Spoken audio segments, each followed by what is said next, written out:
Are we ready? We're going. Good, It's okay. 5:03. I think we'll get started. We don't have as many people this time, but we'll just let people come in, but we'll go ahead and get started.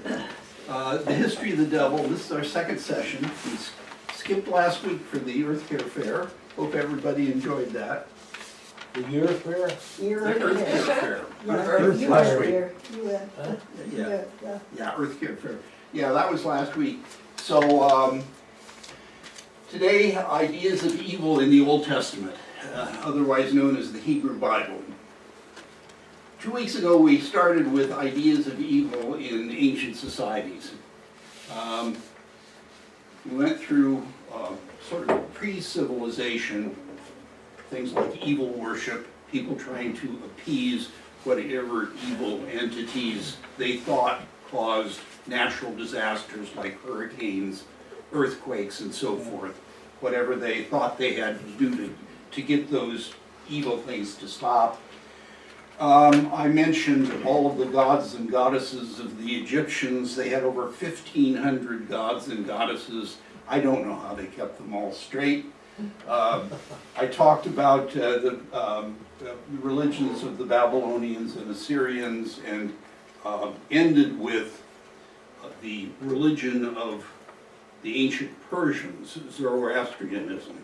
That was particularly important because that religion was dualistic. They had two gods, a god of good and a god of evil, and the state of the world was such because the god of good and evil were struggling with each other. And it would culminate, they thought, at the end of time with an epic battle between the god of good and the god of evil for control of the world.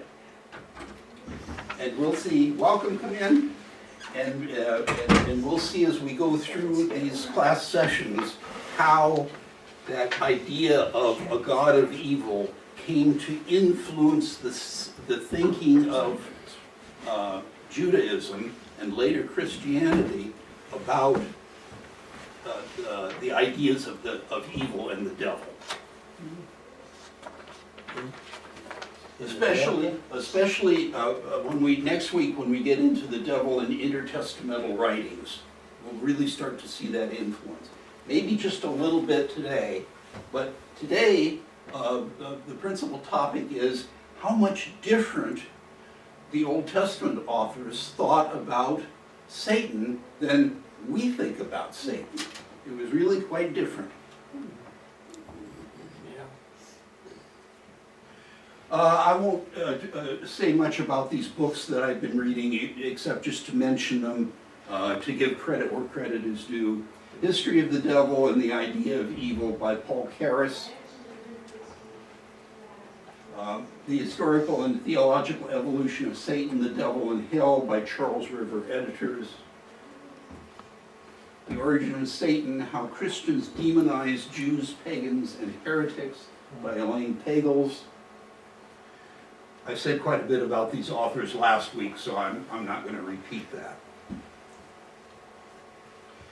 First, before we talk about Satan, I want to talk about another evil guy in the Old Testament. English speakers usually pronounce it Baal, but in Hebrew, the two vowels are pronounced separately, Baal.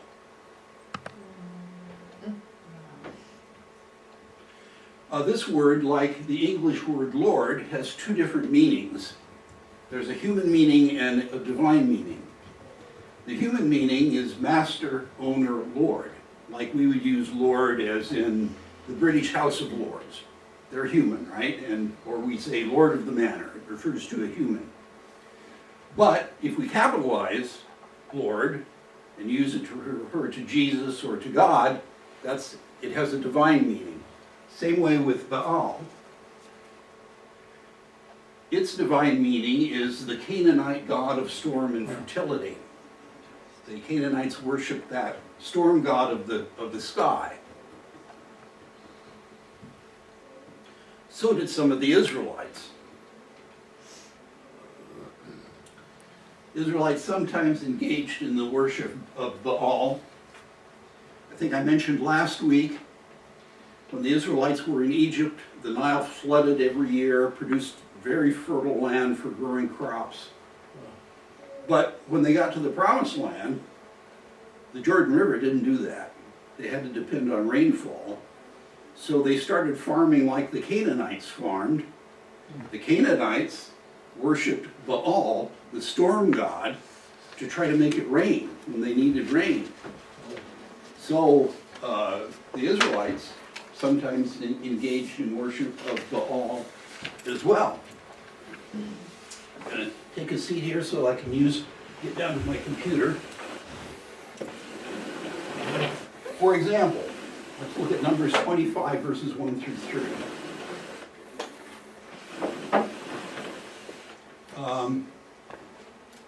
While Israel was staying at Shittim, the people began to have sexual relations with the women of Moab. These invited the people to the sacrifices of their gods, and the people ate and bowed down to their gods. Thus Israel yoked itself to the Baal of Peor, and the Lord's anger was kindled against Israel. They were trying to make it rain. That was part of the farming methods of the people of Canaan. Again, Judges 2:11 through 14. And the Israelites did what was evil in the sight of the Lord and served the Baals, and they abandoned the Lord, the God of their ancestors, who had brought them out of the land of Egypt. They followed other gods from among the gods of the peoples who were all around them, and bowed down to them. And they provoked the Lord to anger. They abandoned the Lord and served Baal and the Astartes. So the anger of the Lord was kindled against Israel, and he gave them over to the plunderers who plundered them, and he sold them into the power of their enemies all around, so that they could no longer withstand their enemies.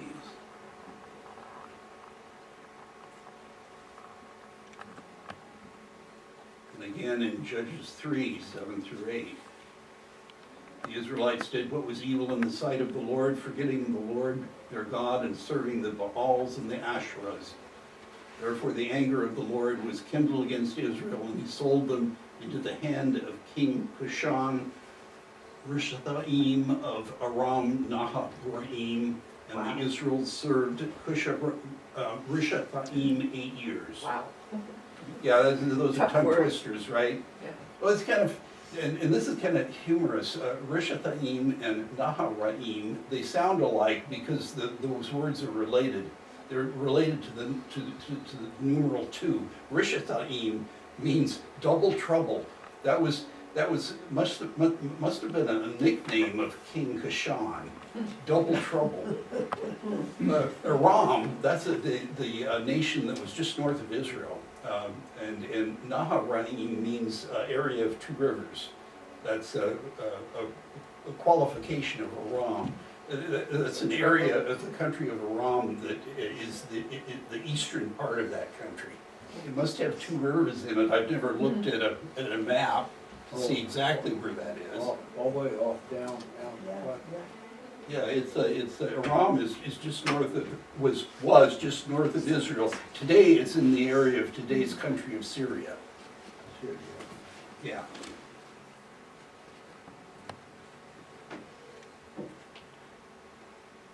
Let's look at 1 Kings chapter 18. Oh, this is going to need some setup here. This story. By the way, I'm using a site called Bible Gateway. It's free, but they make you look at ads. Just ignore the ads. It's free, and also it's very easy to put links in your PowerPoint slide to specific Bible passages. So it's perfect for presentations like this. They got a great app too for your smartphones. Oh, is that right? Yeah. Oh, good. Okay. Yeah, I've never tried it. Yours Yeah, is probably word and word for mine. I have the dumbest smartphone on the planet, so I'm sure it wouldn't work on mine. So this is the subject of this passage is a fire starting contest. Elijah against the prophets of Baal. So Elijah challenged the prophets of Baal to, both the prophets and Elijah would build altars to make burnt offerings. Altars, wood, a dead animal on top, but the thing is, you couldn't light them on fire. You had to get your God to provide the fire, okay? So, that was the trick. He wanted to prove that Baal didn't exist, that only Elijah's God was real. Verse 25, then Elijah said to the prophets of Baal, choose for yourselves one bull and prepare it first, for you are many. Then call on the name of your God, but put no fire to it. So they took the bull that was given to them, prepared it, and called on the name of Baal from morning until noon, crying, O Baal, answer us. But there was no voice and no answer. They limped about the altar that they had made. Apparently they had sort of a walk dance like move that they made around that altar. If any of you are Monty Python fans, think of the Ministry of Silly Walks, right? They walked around this altar. And at noon, Elijah mocked them, saying, cry aloud, surely he is a god. Either he is meditating or he has wandered away. Wandered away is a euphemism for answering nature's call. Or he is on a journey. Perhaps he is asleep and must be awakened. Verse 28, then they cried aloud, and as was their custom, they cut themselves with swords and lances until the blood gushed out over them. As midday passed, they raved on until the time of the offering of the oblation, but there was no voice, no answer, and no response. Wow. I won't, it's boring to have me read to you, so I'll just finish the story by telling you. You can guess what happened when it was Elijah's turn. And in fact, Elijah made it much more interesting by ordering water to be dumped on his altar, thoroughly soaking the altar, the wood, and the sacrificial animal. Elijah called out to his God, and of course, fire rained down from heaven, boiled off the water, ignited the wood, and burned up the sacrificial animal, proving that his God, Elijah's God, was the true God. The people were so disgusted at the fakery of the priests of Baal that the priests were all killed. That's that story. And then people, of course, all repented of their Baal worship and then went back to, started worshiping Elijah's God instead.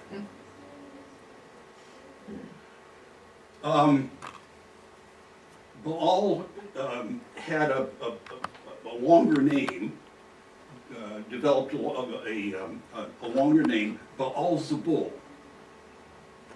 have to tell you about that.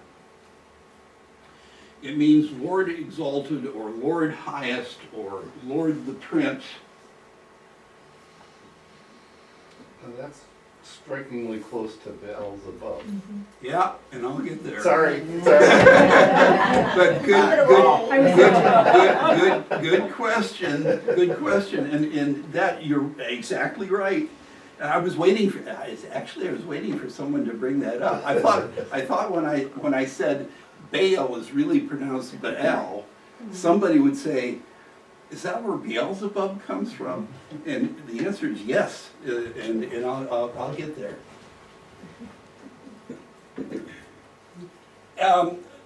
Beelzebul was even known as such in New Testament times, although by the time we get there, Beelzebul was known as the prince of the demons, not just a Canaanite storm god. He developed just like, his reputation developed just like Satan did by New Testament times. And in fact, the authorities kept accusing Jesus of being in league with this prince of the demons. For example, Matthew 25, it is enough for the disciples to be the disciple to be like the teacher and the slave like the master. If they have called the master of the house Beelzebul, how much more will they malign those of his household?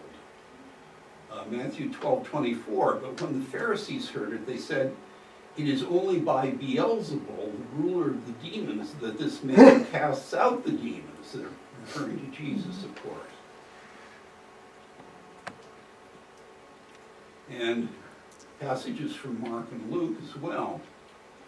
Mark 3:22, and the scribes who came down from Jerusalem said, he has Beelzebul, and by the ruler of the demons he casts out demons. Luke 11 and 15 through 19. But some of them said he casts out demons by Beelzebul, the ruler of demons. Others, to test him, kept demanding from him a sign from heaven. But he knew what they were thinking and said to them, every kingdom divided against itself is laid waste, and a divided household falls. If Satan also is divided against himself, how will his kingdom stand? For you say, I cast out the demons by Beelzebul. Now if I cast out the demons by Beelzebul, by whom do your exorcists cast them out? Therefore they will be your judges. That's an interesting argument. If I cast out demons by Beelzebul, you yourselves have exorcists. By whom do they cast out demons?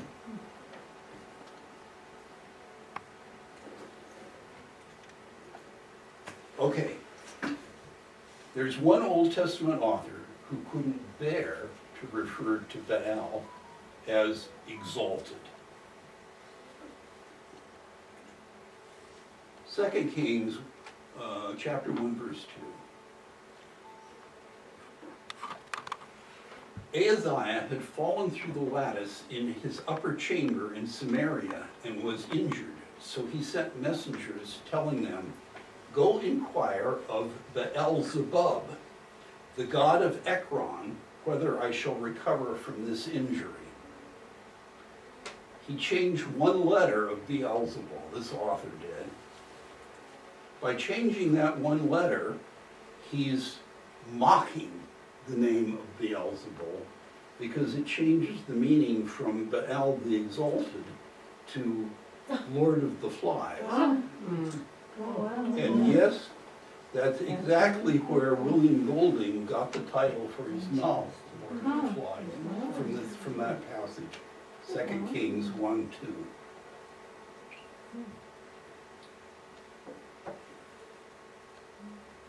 Okay, enough about the Prince of the Demons. We're going to move in. Oh, yeah, Paul, yes. So, I think we tend to look at gods from a New Testament perspective. Absolutely.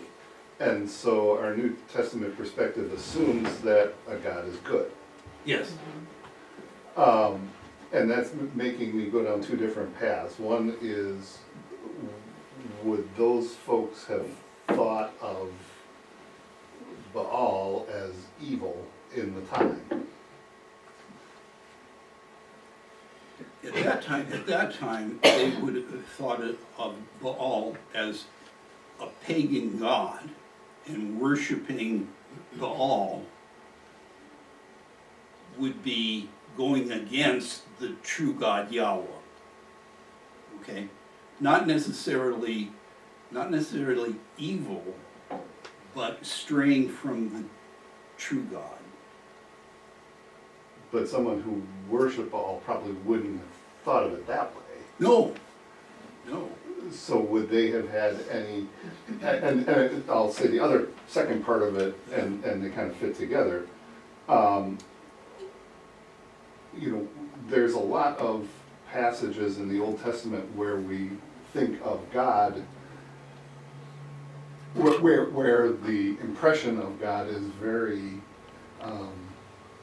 angry, revengeful. Yes. Yes. But yet, when you talk about it in Sunday school, you always spin it. Yeah. Well, yeah, And so I'm seeing a lot of similarities in how and you. a person who worshiped Baal would have worshipped compared to an Israelite who would have worshipped God. Yeah, and there's a question that I'll get into in a little bit here. Where do calamities come from? Okay? And at this time, at least early on here, these people tended to think that calamities were punishments raining down from God for sins of the people. Okay? Now, as the history of the devil proceeds, we'll see that more and more people thought that there was some other evil influence that was causing calamities. And that's where we get into this evolving history of the devil in later biblical times. I won't say any more because I'm anticipating. Yeah, okay, right. But going back to the ancient stories in the Bible, let me talk about the serpent in the garden, because you're exactly right. Sometimes we look at these old stories through Christian eyes and we misinterpret them. A tragic trick on humanity. I probably don't even have to read this, do I? You all know the story, right? But I just want to point out, there's nothing about the devil or Satan in this story. Now the serpent was more crafty than any other wild animal the Lord God had made. He said to the woman, "Did God say you shall not eat from any tree in the garden?" The woman said to the serpent, we may eat of the fruit of the trees of the garden, but God said you shall not eat of the fruit of the tree that is in the middle of the garden, nor shall you touch it, or you shall die. But the serpent said to the woman, "You will not die, for God knows that when you eat of it, your eyes will be opened, and you will be like God, knowing good and evil." Note serpent, not Satan. And so we have to be careful about looking at ancient stories through a Christian lens. I remember when I was in confirmation, the pastor said that the serpent was the devil. Well, that's not the way these ancient people thought of it. That's not, and we have to be careful about that. These ancient storytellers, if we look at examples from other cultures, many cultures have in their legend a trickster character. In Norse legend, they call this character Loki. Well, that's from the movie Thor. Yes. Yeah, they took considerable liberties. No. Yeah, say it ain't so. Irish legends have leprechauns, right? Native American, often the coyote or the raven is the trickster character, right? Now, to be sure, this was a very tragic trick on humanity in this ancient Hebrew story.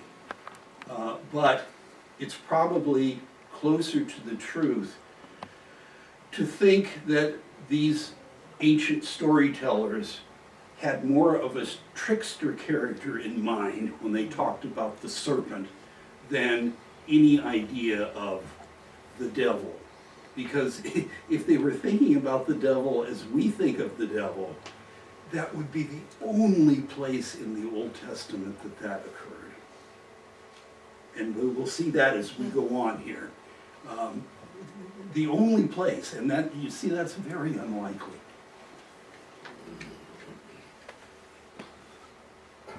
However, in the intertestamental writings, after Judaism had had a lot of influence from the Persian dualistic religion, where there was an evil god, even the story of the serpent in the garden started to change. And we see, for instance, in the book of Jubilees, which we don't have in our Bible, but it's in the Catholic Bible, we read about the voice of Satan in the serpent in the garden. So that's another part of the evolving history of the devil. It even comes out in later Jewish writings, intertestamental writings.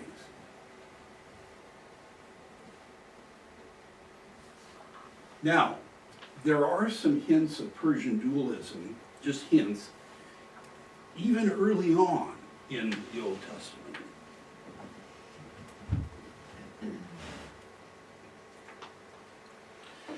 Day of Atonement, Leviticus 16, verses 6 through 10. This is a ceremony that was performed in the Day of Atonement. Now, Leviticus is a pretty early writing in the Hebrew Bible. Starting with verse 6. Aaron shall offer the bull as a purification offering for himself, and shall make atonement for himself and for his house. He shall take the 2 goats and set them before the Lord at the entrance of the tent of meetings. And Aaron shall cast lots on the 2 goats, 1 lot for the Lord and 1 lot for Azazel. Aaron shall present the goat on which the lot fell for the Lord and offer it as a purification offering. But the goat on which the lot fell for Azazel shall be presented alive before the Lord to make atonement over it, that it may be sent away into the wilderness to Azazel. So apparently here we have 2 entities, the Lord and this Azazel, whoever that is, and I'll say more about that in a minute. But these 2 goats, there's one that is sacrificed to God, and the other upon which the sins of the people are placed, and then it is released. That's where we get the term scapegoat.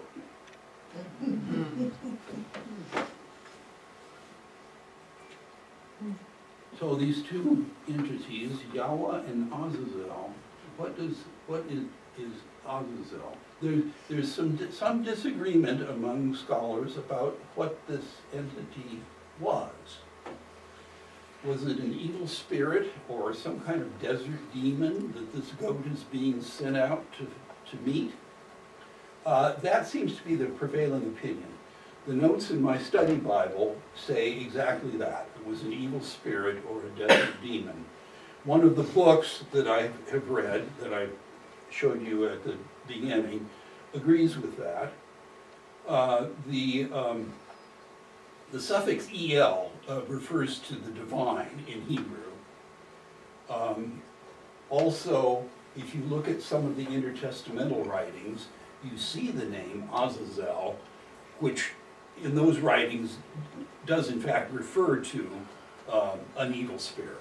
So that's the prevailing opinion. But just in the interest of completeness, I've seen other authors that says it refers to the desolate desert place in which the goat was released, or it refers to the goat itself to be sent away, or a rugged cliff over which the goat is to be cast.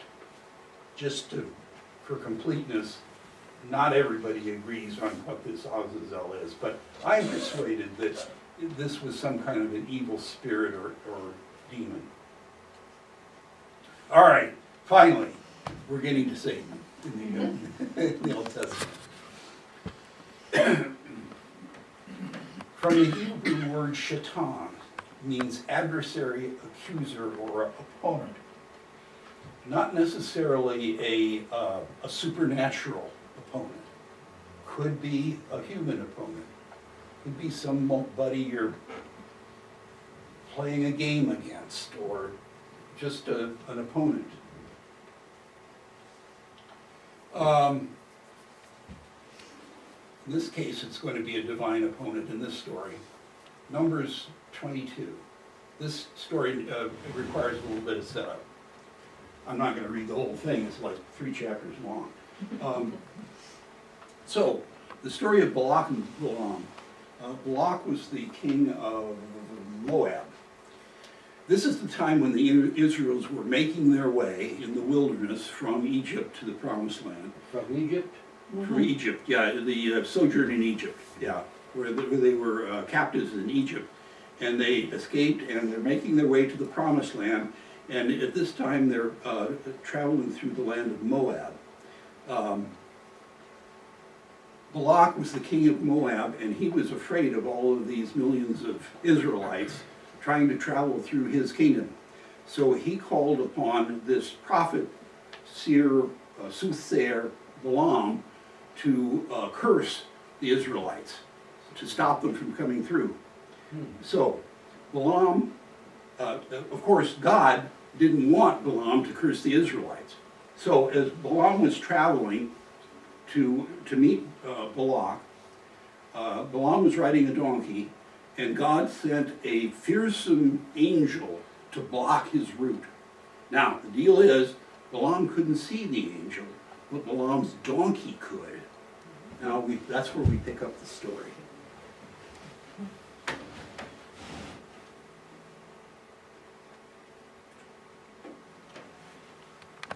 Balaam, the donkey, and the angel. God's anger was kindled because he was going, Balaam was going, and the angel of the Lord took his stand in the road as his adversary, in Hebrew, Shaitan, Satan. Now he was riding on the donkey, and his two servants were with him. The donkey saw the angel of the Lord standing in the road with a drawn sword in his hand. So the donkey turned off the road and went into the field. And Balaam struck the donkey to turn it back onto the road.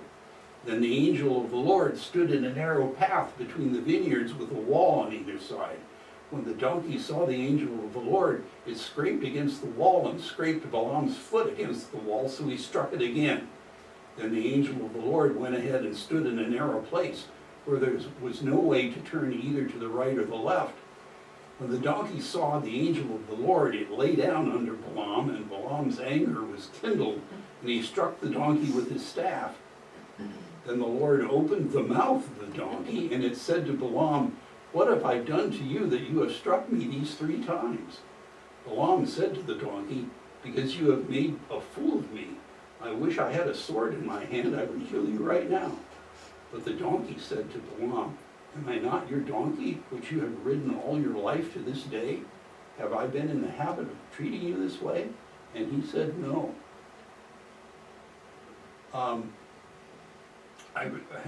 The word adversary or Satan appears only once, but I read farther than that so I could get to the place where the donkey talks. I have a funny story about that. Pat, you probably know my wife was a middle school teacher for many years, and she still teaches middle schoolers in confirmation class. So she taught in a Catholic school. So she often asks her middle school students, "What's your favorite Bible story?" And there was this one time when a middle school boy pointed to this story from Numbers. Well, that's kind of an unusual story for a middle schooler to say is his favorite Bible story. Well, turns out the reason is this middle school boy had read it in the King James Version, which uses a different word than donkey. This middle school boy's favorite Bible story was the one about the talking ass. So I wanted to read the story about the talking ass this morning. He just loved to say that. Adversary. That is totally. Oh, yeah. Okay, Satan as a human adversary. In this case, young David.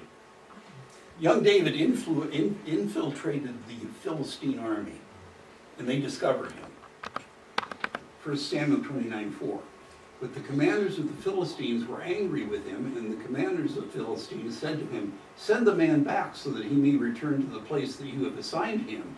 He shall not go down with us to battle, or else he may become an adversary to us in the battle, a Satan to us in the battle. For how could this fellow reconcile himself to his Lord? Would it not be with the heads of the men here?" Another example of Satan being used that is nothing like the meaning that we have for Satan. On the other hand, let's compare two passages that are parallel. A word here about Samuel and Kings versus Chronicles. Chronicles, the books of First and Second Chronicles are retelling of many of the stories that occur earlier in the Bible. First and Second Chronicles were written much later, at least 200 years, maybe as much as 500 years, according to the notes in my study Bible, after the book of, in this case, 2 Samuel. Let's see how the thinking about Satan evolved over those hundreds of years.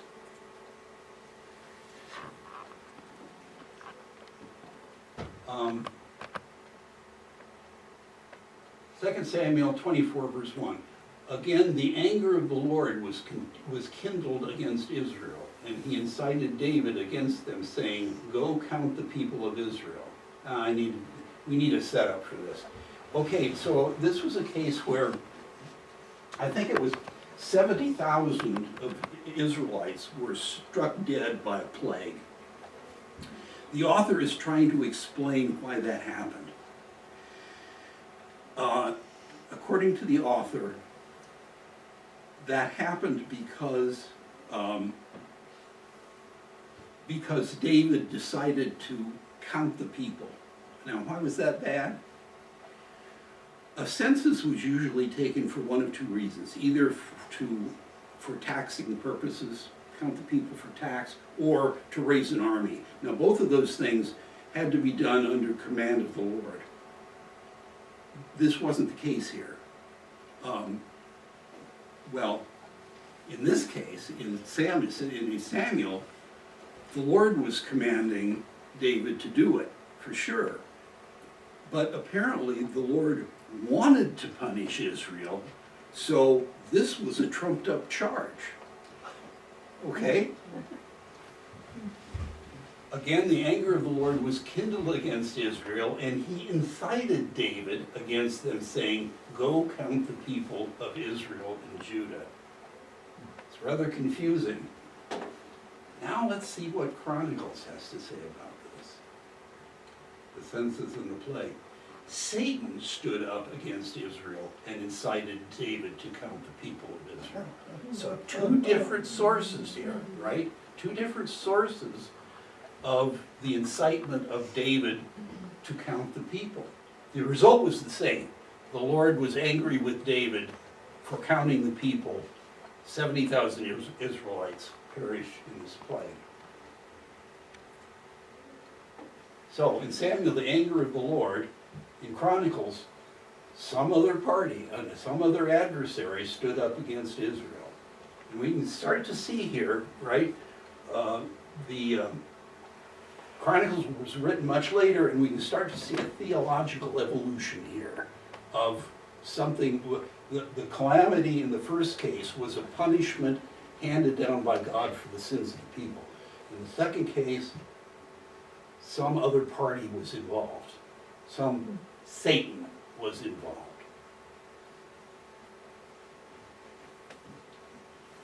I want to bring up another variation on the theme, this time with the definite article, the. Ha-Shatan, the Satan, the accuser. This definite article is used in only two books of the Old Testament, Job and Zechariah. In this construct, the Satan or the accuser is a member of God's heavenly court. This figure is God's prosecutor. Let's look at Job first.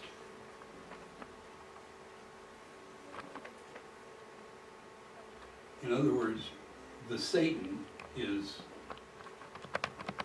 God's employee, you might say, an officer of the court. Job chapter 1, 6 through 12. One day the heavenly beings came to present themselves before the Lord, and the accuser also came among them. Now, one thing I have to say, The Bible Gateway recently changed which version, which translation they use when you say, when you create a link, you have to say, okay, which version do I want to use? I always use the NRSV because all the Bibles we have lying around here at church are NRSV, right? Well, there's more than one version of NRSV. They recently came out with a new version in 2021. It's called the Updated Edition. All of the Bibles we have here are the original NRSV, which came out in 1989. One of the translation updates was in this passage. What's the accuser? The accuser. Let me read my 1989 version. One day the heavenly beings came to present themselves before the Lord, and Satan also came among them. They switched from Satan to the accuser, right? Which is an improvement, because when Improvement? it's an Yes. improvement, yes. Because when we read Satan, we've got all of these devil-like thoughts about Satan. It's not what it meant. It meant God's prosecutor, God's employee, God's accuser, who goes around looking for sinners to bring before the court of God. That's what it meant to the author. So I think accuser is a better sometimes you're better off not translating literally, because words change their meaning with time and culture changes, right? Okay, let me continue reading. One day the heavenly, and the accuser also came among them. The Lord said to the accuser, "Where have you come from?" The accuser answered the Lord, "From going to and fro on the earth, and from walking up and down on it." The accuser was doing his job, looking for guilty sinners to bring before God to prosecute. The Lord said to the accuser, "Have you considered my servant Job? There is no one like him on earth, a blameless and upright man who fears God and turns away from evil." Then the accuser answered the Lord, "Does Job fear God for nothing? Have you not put a fence around him and his house and all that he has on every side? You have blessed the work of his hands, and his possessions have increased in the land." So the accuser says, well, of course he fears the Lord. You've protected him. You've put a protective fence around him. He's rolling in the hay. There's nothing, he's in like flint. But stretch out your hand now and touch all that he has, and he will curse you to your face. The Lord said to the accuser, "Very well, all that he has is in your power, only do not stretch out your hand against him." So the accuser went out from the presence of the Lord. So I won't read any more than that. It's an interesting book to read. So the accuser went out and killed Job's children and killed all of his livestock, and Job refused to curse the Lord. And then they had another meeting of the court, and the accuser said, but what if we afflict Job himself? And the Lord agreed to let the accuser afflict Job with serious illnesses. And that's what the rest of the book is about.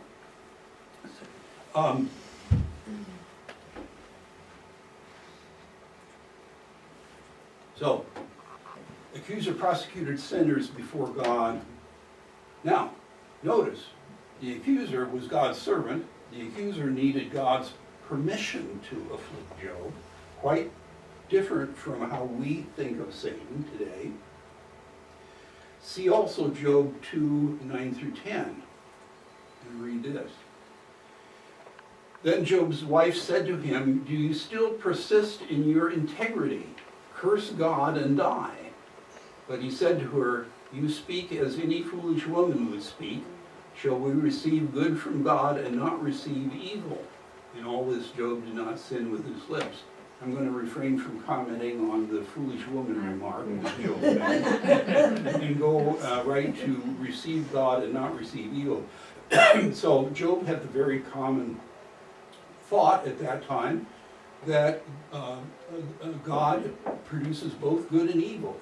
And that was very common at the time. And indeed, in this story, even Satan can't give us, he can't render evil unto us without God's agreement.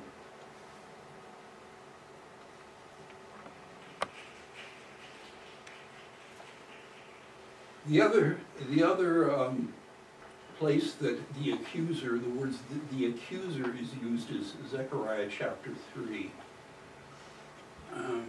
This is, Zechariah is having visions. This is the fourth vision. Then he showed me the high priest Joshua standing before the angel of the Lord, and the accuser standing to his right to accuse him. And the Lord said to the accuser, "The Lord rebuke you, O accuser. The Lord who has chosen Jerusalem rebuke you. Is not this man a brand plucked from the fire?" Now Joshua was wearing filthy clothes as he stood before the angel. Just a word of setup here again. Joshua in this vision represents Judah. And God is, the filthy clothes represent the sins of the people of Judah. And God is going to forgive the sins of Judah. That's what this vision represents. Now Joshua was wearing filthy clothes as he stood before the angel.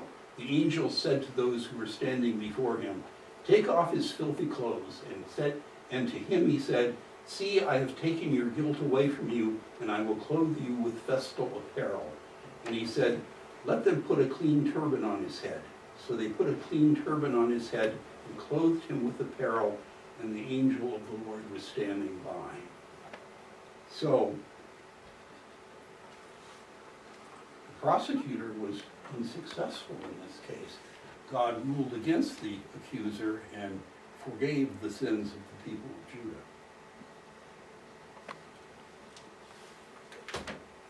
Now, that's what these authors thought about Satan in the Old Testament. Pretty different from what we think about Satan today, right? Next week, we're out of time. I should ask, any questions or comments? Okay, now next week we're going to get into intertestamental writings, and we're going to see that during the period where Persia, you see, the people of Judah were taken into exile by the Babylonians, the Babylonian exile. King Cyrus of Persia defeated Babylonia, and the Jews who wanted to return to their homeland and rebuild were allowed to do so. And after that time, for the next about 200 years, the area where the Jews lived, their homeland, was under the control of Persia. During that time, they had quite a bit of influence from Persia. As you might understand, they were controlled by Persia. There was quite a bit of influence from the Persian religion, that dualistic Zoroastrian religion, where there was a strong evil god, the good god Ahura Mazda, and the evil god Angra Mainya. And so that the influence of the Persian religion with the evil god had an influence over the development of this idea of evil and Satan, and especially during the intertestamental period and the writings that were done during that time. We'll see that come out next week. Thank you. Yeah. Steve, I have a question. Yes. I'm sorry. So, like, in the Old Testament God is No, I a got very revengeful God, an confused. angry God. Yes. Is that why the people could draw a clear distinction go back between into the Yahweh Old Testament, and okay. Baal? Because they kind of saw them, it was like haziness, they were both kind of the same. Yeah, Is that interesting. why they were No. so confused? Because they kept going, flopping back and forth. Yeah, that's an interesting question. I always thought of it as, what have you done for me lately? Yeah, well, that's probably part of it. When it didn't rain and they couldn't grow crops, they would ask, yeah, well, what has Yahweh, I mean, Yahweh doesn't make it rain, we gotta try something, right? And so these Canaanites are worshiping this other storm god, let's give that a try. I mean, Yeah, I mean, I could easily see it at that time. Yeah, Because it was kind of hazy at some point. yeah, right. I mean, they had no idea about science and how meteorology worked, you know, let's give this other thing a try. Couldn't hurt. Yeah. Yeah. When Lynn and I lived in Buffalo,